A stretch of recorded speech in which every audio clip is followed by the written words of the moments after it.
Assalamualaikum warahmatullahi wabarakatuh. Perkenalkan, nama saya Aski Taskia, MPM 2311010160. Halo teman-teman, di kali video edukasi ini kita akan membahas sejarah perkembangan komputer.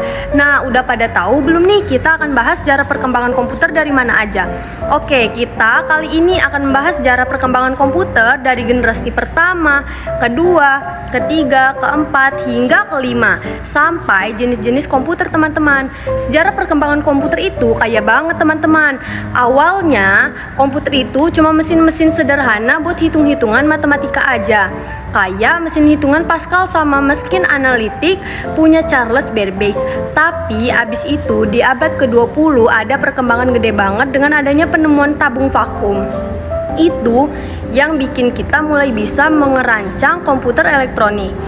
Jadi sejarah komputer itu nggak cuma cerita teknologi, tapi juga soal kreativitas manusia yang nggak ada batasnya.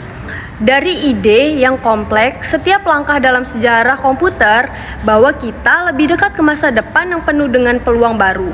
Selanjutnya kita akan membahas tentang generasi pertama, kedua, ketiga, hingga kelima sampai jenis-jenis komputer lainnya. Perkenalkan, nama saya Muhammad Taufik Hidayat, MPM 2011-0110. Di sini saya akan menjelaskan tentang komputer generasi pertama.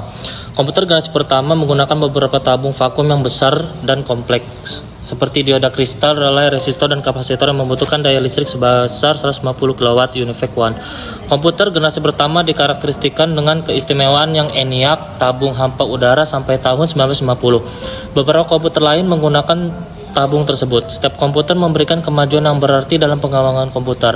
Pengembangan tersebut termasuk binary arithmetic, random access, dan konsep dari program yang tersimpan. Produk IBM pertama yang dijual di pasaran adalah IBM 701 pada tahun 1953. Hebatnya, IBM 650 memperkenalkan pada tahun berikutnya mungkin dengan alasan IBM mencapai keuntungan yang besar pada tahun sebelumnya. Untuk pesaingnya, IBM 650 dibuat supaya bisa mengupgrade mesin-mesin punch card, yang itu karena IBM 650 memproses data dengan sebuah cara yang mirip dengan cara tradisional pada mesin punch card. Komputer generasi pertama dikarakteristikan dengan fakta bahwa instruksi operasi dibuat secara spesifik untuk suatu tugas tertentu. Setiap komputer memiliki program kode binary yang berbeda disebut bahasa mesin, machine language. Hal ini menyebabkan komputer sulit untuk diprogram dan membatasi kecepatannya komputer. Perkenalkan, nama Adia Gita Safitri, NPM 2311010157. Di sini saya akan membahas generasi komputer yang kedua dan ketiga. Yang pertama adalah generasi yang kedua. Komputer generasi kedua muncul pada tahun 1950-an dan 1960.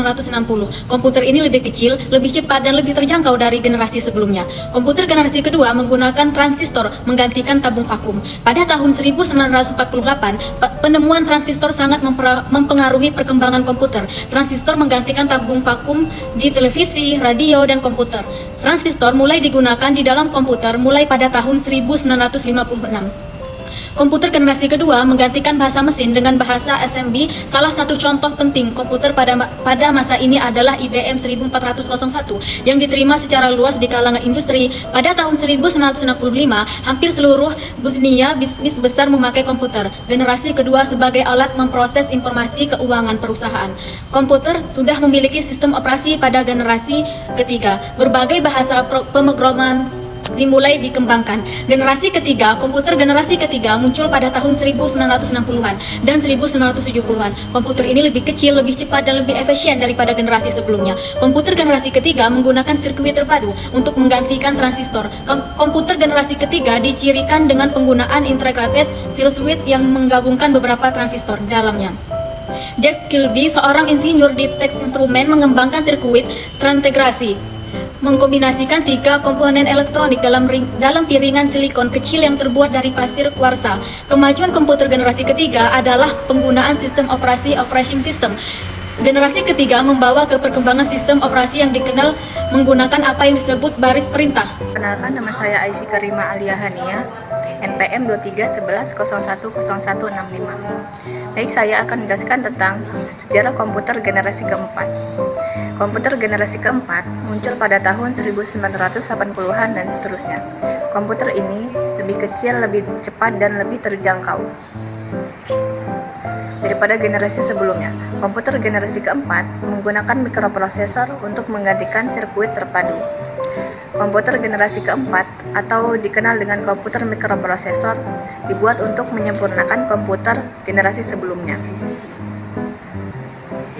Mikroprosesor telah diproduksi dan kemudian diprogram untuk memenuhi seluruh kebutuhan rumah tangga seperti microwave, oven, televisi, dan mobil elektronik. Perangkat lunak sangat populer pada kala itu adalah program Word. Komputer generasi keempat merupakan cikal bakal komputer jinjing, yaitu laptop. Selanjutnya yaitu sejarah perkembangan komputer generasi kelima. Komputer generasi kelima sudah mengalami perkembangan teknologi yang jauh lebih pesat. Komputer pada generasi kelima telah menggunakan mikroprosesor berteknologi ULSI.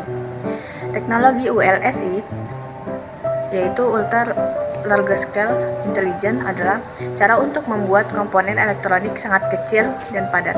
Teknologi ini digunakan dalam berbagai perangkat, mulai dari komputer hingga ponsel pintar, dengan hasil yang lebih baik dan ukuran yang lebih kecil. Komputer generasi kelima sudah diperkenalkan dengan komputer yang touchscreen. Salah satu karakteristik dari komputer generasi kelima adalah Artificial Intelligence atau EA, yaitu kecerdasan buatan.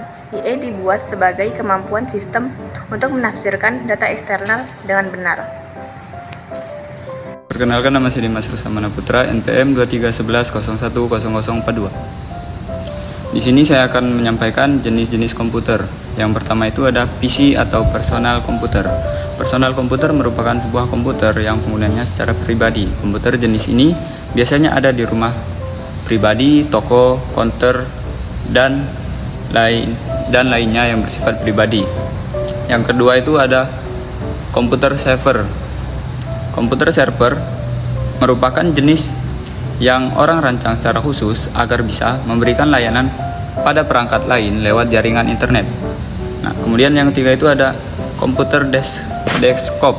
Komputer desktop merupakan perangkat komputer yang dirancang khusus untuk kebutuhan rumah dan kantor saja. Nah, yang keempat itu ada laptop.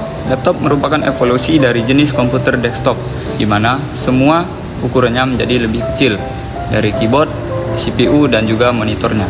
Nah, yang kelima itu ada jenis komputer hibrid. Mungkin beberapa orang masih asing dengan komputer hibrid.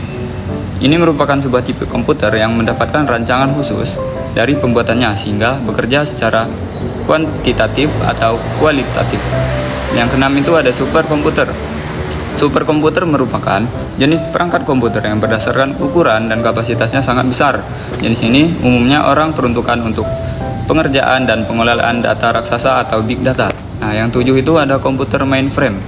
Jenis mainframe komputer merupakan sebuah komputer besar yang orang gunakan untuk memproses data dan juga aplikasi dengan kapasitas luar biasa.